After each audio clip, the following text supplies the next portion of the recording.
10º dia. Lendo então o finalzinho de ontem. Eram momentos de felicidade do menino. O ambiente era de alegria. Aquilo o fazia esquecer sua situação de desprezado. Às vezes, Edson e Lobato assavam uma carne. O menino os ajudava providenciando lenha. Alguns moradores do local se juntavam, improvisavam uma churrasqueira, faziam fogo protegido por tijolos perto de uma sanga que corria nos fundos do cortiço. As árvores davam uma boa sombra e o chão era gramado. Aproveitavam para assar batata doce ou cozinhar mandioca. O acompanhamento ainda tinha uma salada de tomate, alface e pão. O menino servia para buscar bebida para o pessoal, que era sempre alegre. Com eles, aprendeu muitas anedotas. Pelo menos nesses dias, comia algo diferente e se sentia feliz. A vida no local foi fundamental para que Luiz Mário se criasse sem preconceitos. Estava na mesma situação daqueles miseráveis. Ninguém era melhor ou pior por causa da cor da pele ou por questões econômicas. Não interessava se era negro, bugre, branco ou alemão. Eram quase todos marginais. Sentia pena da vida das prostitutas. Eram mulheres feias, geralmente negras ou mulatas, quase todas analfabetas e abandonadas pelas suas famílias. Parecia que não tinham parentes e ninguém as visitava. Muitas tinham filhos pequenos que criavam com muito sacrifício ou com desleixo. Havia as que eram exploradas por cafetões, homens rudes, mal encarados e sem moral. Alguns eram casados, mas mantinham suas amantes ali. Não raro apanhavam dos seus homens. Também havia rivalidade entre elas. Quando uma entrava no terreno da outra, ou seja, tinham alguma relação com seu cafetão ou gigolô, acabavam brigando a socos, pontapés e muitos puxões de orelha e cabelos. Palavrões aos gritos eram proferidos durante toda a peleia. Os moradores assistiam e se divertiam, fazendo até apostas. Então aparecia o chefe do cortiço e mandava apartar as briguentas. A contenda podia pegar mal para a moral do local, cujo objetivo nunca atingido era ser um ambiente familiar de pessoas humildes. Às vezes apareciam os brigadianos e levavam um morador para mudar de residência contra sua vontade. Eram os que desrespeitavam a lei e acabavam indo ver o sol nascer quadrado por alguns dias no hotel mais desprezado da cidade. Naquela vida de miseráveis, o fato não sensibilizava aqueles corações conformados à força do destino com a dureza e as agruras da vida. Até achavam engraçado o vizinho ser algemado e arrastado por um camburão. Faziam troça vendo-o ser levado. Quando eram soltos, eram recebidos com piadas e malícias. Sempre queriam saber se a vítima tinha escapado de alguma curra. Novo capítulo: Avestruz e Pão Velho. Embora houvesse meninos de sua idade, não fez amizade com eles. Era proposital. Evitava até participar das peladas que aconteciam no pátio. Geralmente passava o dia inteiro fora, colhendo e vendendo nozes. Seu receio era de que um outro pudesse roubar a sua ideia e explorar a sua mina. Só os soldados sabiam do seu afazer. Entre os moradores sabia da fama de 2 meninos delinquentes, Avestruz e Pão Velho. Eram 2 irmãos valentões que praticavam pequenos roubos e arrombamento de casas e carros. Não respeitavam ninguém. Falavam coisas jocosas para meninas, batiam em meninos por razões fúteis e até curraram alguns meninos e meninas. Preferiu manter distância deles, mas era impossível ficar despercebido. Sua pele clara, cabelos loiros e olhos azuis chamavam a atenção e contrastavam no meio de negros e mulatos que compunham a maioria dos moradores. Avestruz, mulato de 16 anos de idade, corpulento e mal encarado, lhe dava medo. A falta de um incisivo lhe dava um ar mais asqueroso. Um dia ele o abordou. Daí, moleque, me arranja uma grana para comprar uma brama. Sua distração o fez ficar de frente daquela figura temida. Ele sentiu um mal-estar que chegou a arrepiar a pele. Desculpa, mas não tenho nenhum pila. O que tu faz aqui que não tem grana? Como é que tu mora sozinho aqui? Quem te financia, ô moleque? Um amigo do meu pai paga para eu ficar aqui. E onde é que tá teu pai, moleque? Resolveu mentir para impressionar o jovem. Tá preso. O que ele fez? Matou um cara. Porra, como? Matou a socos numa briga. O que ele fez pro teu velho? Se invocou com ele, queria que ele pagasse umas bebidas, o pai se negou e aí brigaram. Avestruz chamou o pão velho. O moleque tá me conversando que não tem dinheiro. Revisa ele. Pão velho era mais franzino, alegre e malicioso. Imediatamente colocou as mãos nos bolsos de Luís Mário, que já estava prestes a chorar de tanto medo que sentia dos rapazes. O cara não tem nada mesmo, mas tem uma bundinha maravilhosa, bem redondinha. A gente podia levar ele com a gente quando for roubar bergamotas da chácara da dona.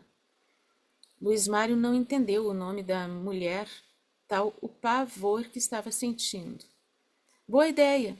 Um dia a gente te leva junto, moleque, e aí a gente pode ver a cor do teu cozinho. Retiraram-se rindo do susto que deram em Luís Mário, passando as mãos nos seus glúteos. Foi para o seu quarto e liberou as lágrimas.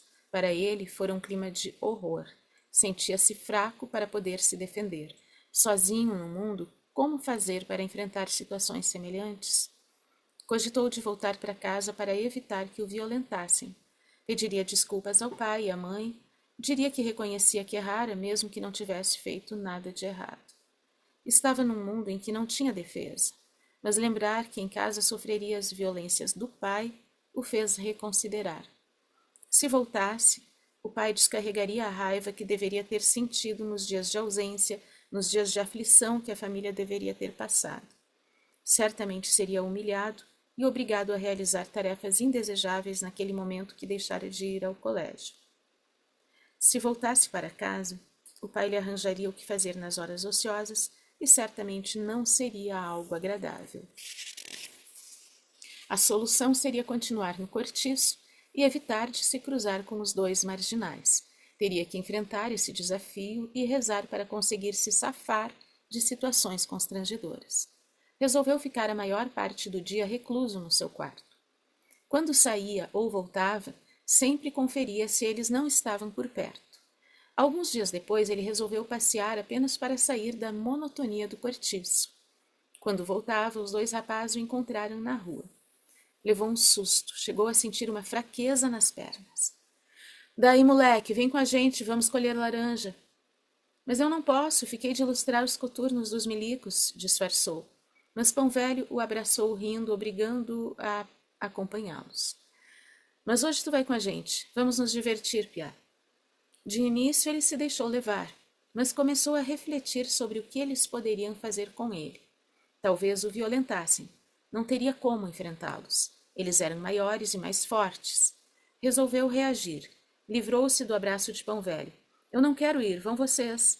Não, hoje tu vem com a gente, insistiu o avestruz pegando-o pelo braço.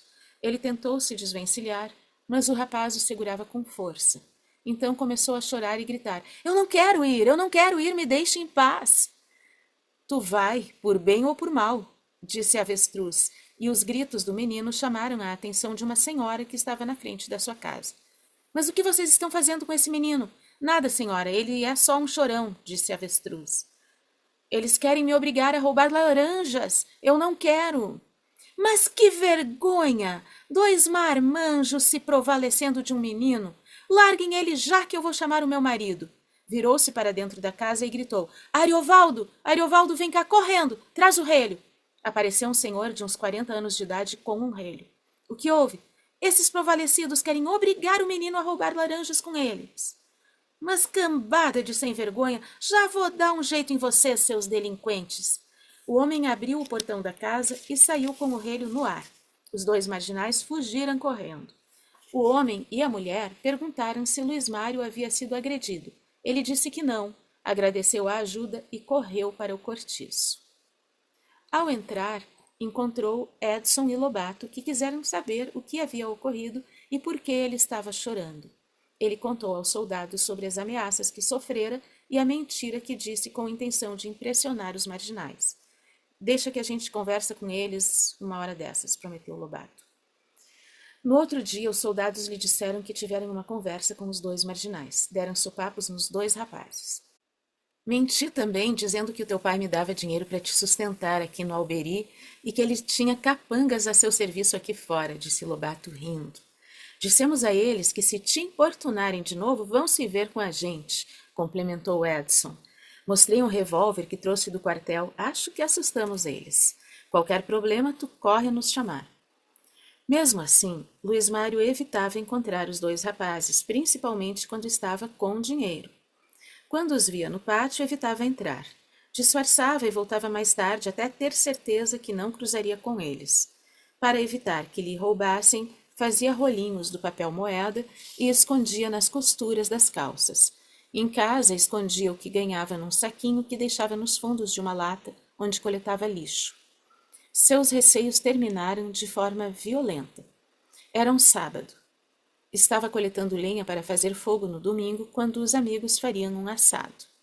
Dois homens encapuzados entraram em uma motocicleta no cortiço. Alguns moradores jogavam futebol. O que estava na carona da motocicleta sacou de um revólver e descarregou em Avestruz e Pão Velho, matando-os. Depois, velozmente se retiraram. Uma testemunha disse que os dois, embora encapuzados, tinham corpos que pareciam ser de dois policiais conhecidos por interagirem com o mundo do crime. Luiz Mário chocou-se com o que viu e chorou. Fora a cena mais violenta que já presenciara. Viu as expressões dos rapazes sendo atingidos, ambos com expressões de apavorados, como se chorassem e clamassem para não serem mortos.